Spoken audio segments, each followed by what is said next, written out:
अब इस वक़्त मैं मौजूद हूँ शिफ़ाउर रहमान की वाइफ़ के साथ और उनको से हम बात करेंगे कि चुनाव को लेके उनकी क्या-क्या तैयारियाँ हैं और वो किस तरीके से ओखला की जो विधानसभा है वहाँ पे उतर रहे हैं।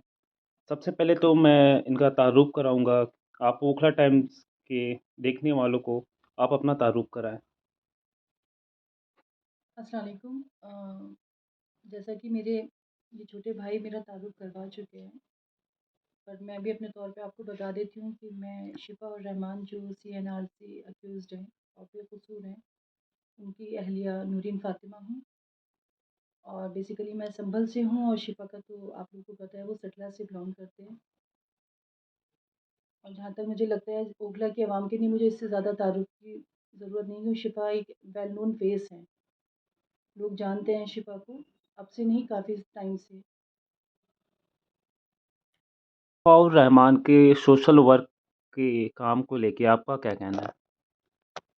देखिए, सोशल वर्क को तो मैं नहीं जानती, लेकिन हाँ, जब मेरी शादी हुई उनसे 2009 में मेरी उनसे शादी मैंने अपने मियाँ का यही देखा है कि उन्होंने हमेशा 2 या 3 कमरे उनके मतलब कॉलेज टाइम से उन्होंने हमेशा 2 या 3 कमरे इनफैक्ट ये पूरा घर एक ऑक्यूपाइड रहता था जामिया के बच्चों के लिए हमेशा जिस तरह से भी वो जिस काबिल भी थे, मैं ये नहीं कहूँगी कि उन्होंने बहुत कुछ किया, लेकिन हाँ, ब थोड़ा नहीं किया तो बहुत नहीं किया तो थोड़ा तो किया, जो भी वो कर सकते थे अपने लेवल पे उन्होंने हमेशा सबकी हेल्प की।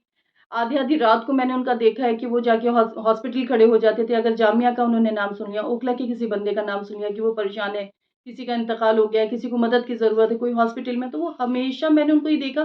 मैं कभी-कभी सोचती भी थी कि आप इतने मतलब क्यों मतलब तो कहते थे नहीं मुझे ऐसा लगता है कि अगर किसी की आप खुशी में साथ नहीं हो लेकिन किसी की परेशानी में हमेशा उसका साथ दो। तो मैं प्लीज़ आप लोगों से यही दुआ मतलब दरख्वास्त है मेरी कि आप प्लीज़ मेरे शौहर शिफ़ा उर रहमान को सपोर्ट करें और उनके लिए बहुत ज़्यादा वोट करें, जहाँ-जहाँ आप लोग कर सकते हैं।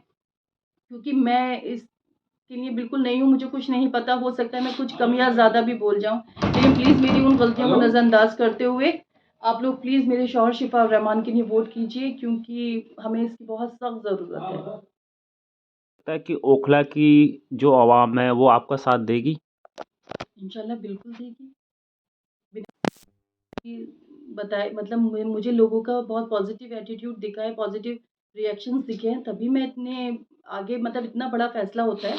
ऐसा नहीं है कि इलेक्शन लड़ना बहुत कोई छोटी चीज़ है। मैं किसी छोटा इलेक्शन में नहीं, एमएलए की विधानसभा के इलेक्शन में खड़े मेरे हस्बैंड खड़े हुए हैं।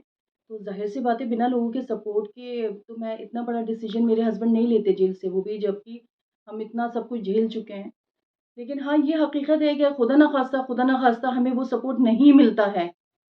तो कहीं न कहीं मेरे लिए भी और मेरे बच्चों के लिए भी और मेरे ख़्याल से आने वाली जनरेशन के लिए भी एग्ज़ाम्पल सेट हो जाएगा कि अगर आप कौम के लिए आवाज़ उठाएँगे, तो कौम आपके लिए आवाज़ या आपका सपोर्ट नहीं करेगी। आज लोगों के पास वक़्त है, मौका है कि वो शिफ़ा को उनका सपोर्ट करके, उनको वोट देकर उनका मदद कर सकते हैं क्योंकि बहुत से लोगों ने मुझसे ये कहा था कि हम शिफ़ा भाई की मदद करना चाहते हैं, हम शिफ़ा और रहमान के साथ कुछ करना चाहते हैं, लेकिन हमारे हाथ बंधे हुए हैं। तो इस टाइम हाथ नहीं बंधे हुए हैं, हाथ खुले हुए हैं और लोग जाके वोट करें, सपोर्ट करें और प्लीज़, प्लीज़, प्लीज़ बहुत सारी दुआ करें क्योंकि हमें आपकी दुआओं की बहुत ज़्यादा ज़रूरत है और अगर ऐसा नहीं होता है, तो मुझे ऐसा लगता है कि आने वाली जनरेशन के लिए ये चीज़ सेट हो जाएगी कि अगर आप कुछ करेंगे, तो कल आप बिल्कुल निहत्थे और अकेले खड़े रह जाएँगे और जो चीज़ झेलनी है, वो आपको खुद को झेलनी है।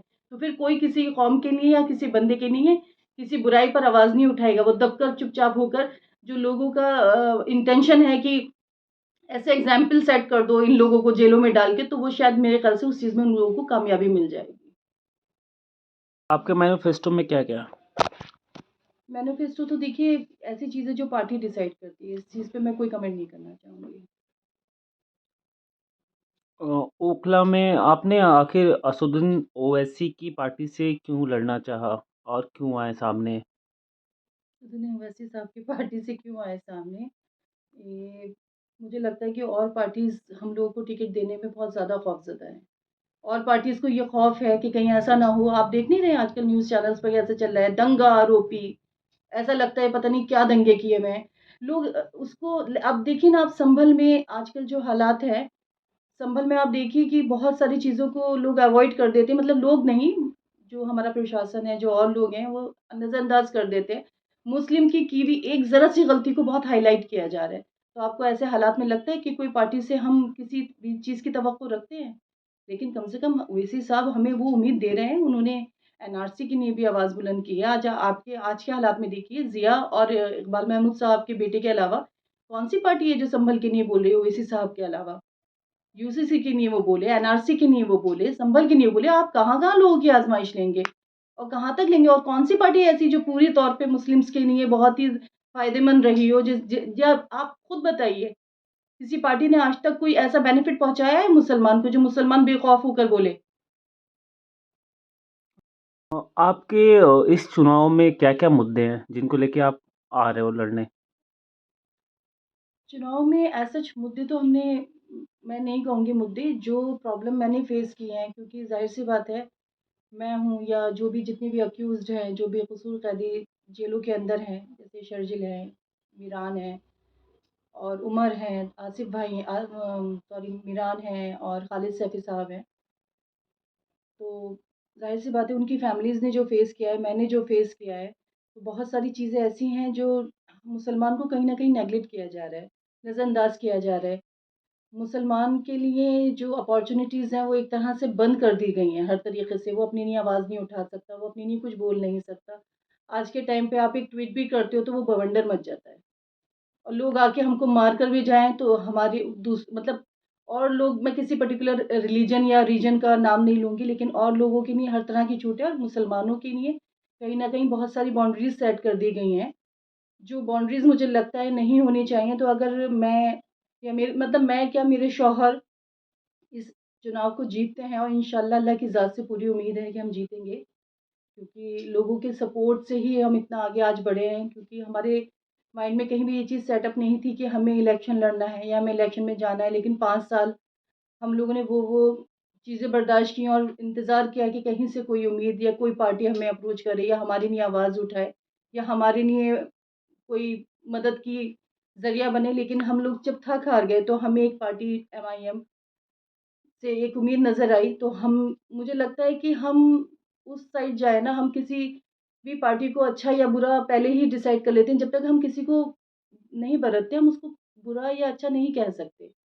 और लोगों का ज़्यादातर जो एक मैं आपको आपके चैनल के ज़रिए बताना चाहती हूँ कि जो लोगों का एक मिसकंसेप्शन बना हुआ है ओवैसी जी के लिए, ओवैसी साहब के लिए, कि ओवैसी साहब जहाँ से भी खड़े होते हैं, वहाँ से बीजेपी जीतती है। तो बीजेपी तभी तो जीतती है ना, ताकि मुसलमान वोट बढ़ता है।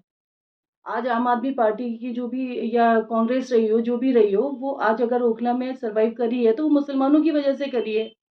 तो अगर मुसलमान एकजुट होकर वोट करेगा, तो एमआईएम या कोई भी पार्टी जो मुस्लिम के लिए सपोर्टिव रहेगी इंशाअल्लाह, तो क्यों नहीं आ सकती वो एक्जिस्टेंस में।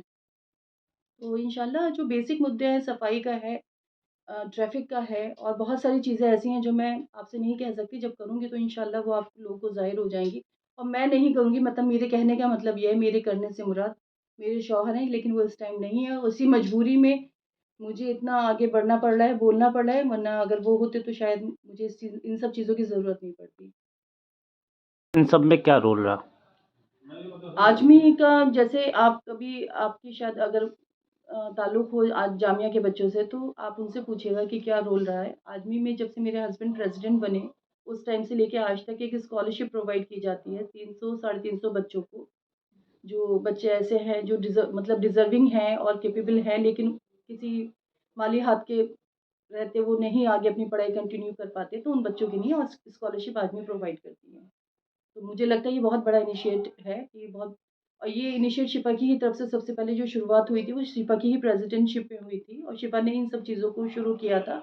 और आज तक अल्हम्दुलिल्लाह जो उनके जूनियर हैं, मैं उन लोगों का शुक्रिया करूँगी कि वो इस चीज़ को कायम रखे हुए हैं। आपका बहुत-बहुत शुक्रिया ओखला टाइम्स से जज़ाकल्लाह। बात करने के लिए। Thank you.